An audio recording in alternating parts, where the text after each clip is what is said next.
ক্ষমতাচ্যুত প্রধানমন্ত্রী শেখ হাসিনাকে দেশে ফেরত আনতে প্রয়োজনীয় ব্যবস্থা নেওয়ার জন্য পররাষ্ট্র মন্ত্রণালয়ে চিঠি দেওয়ার কথা জানিয়েছেন স্বরাষ্ট্র উপদেষ্টা জাহাঙ্গীর আলম চৌধুরী।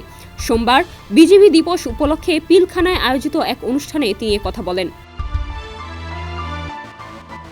তিনি বলেছেন, তাকে ফেরত পাঠানোর ব্যাপারে আমাদের পররাষ্ট্র মন্ত্রণালয়ে চিঠি পাঠানো হয়েছে, বিষয়টি প্রক্রিয়াধীন। এক প্রশ্নের জবাবে স্বরাষ্ট্র উপদেষ্টা বলেন, ভারতের সঙ্গে বন্দি প্রত্যর্পণ চুক্তি রয়েছে, ওই চুক্তি অনুযায়ী শেখ হাসিনাকে ফেরত চাওয়া হবে।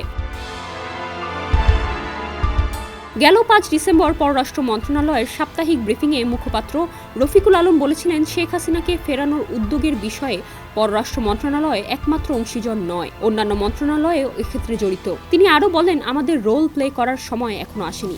আমাদের রোল প্লে করার সময় যখন আসবে তখন আমরা সেটা করব।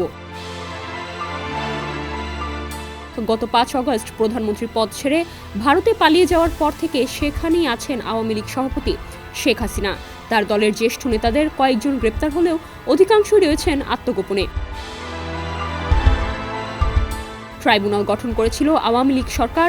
এখন ছাত্র জনতার আন্দোলনের বিরুদ্ধে আওয়ামী লীগ সরকারের চালানো দমনপীড়নকে গণহত্যা বিবেচনা করে এ আদালতে বিচারের উদ্যোগ নিয়েছে অন্তর্বর্তী সরকার। 5 জুলাই থেকে 5 অগস্ট পর্যন্ত সময়ে ছাত্র জনতার আন্দোলনের মধ্যে সারা দেশে গণহত্যা ও মানবতা বিরোধী অপরাধের অনেক অভিযোগ ট্রাইব্যুনালের তদন্ত সংস্থা ও প্রসিকিউশন অফিসে জমা পড়েছে। এর মধ্যে একটি মামলায় শেখ হাসিনার বিরুদ্ধে এবং আরেকটি মামলায় তার পরিবারের সদস্য এবং আওয়ামী লীগ নেতাসহ 45 জনের বিরুদ্ধে গ্রেপ্তারি পরোয়ানা জারি করে ট্রাইব্যুনাল। ডেস্ক রিপোর্ট, সমকাল।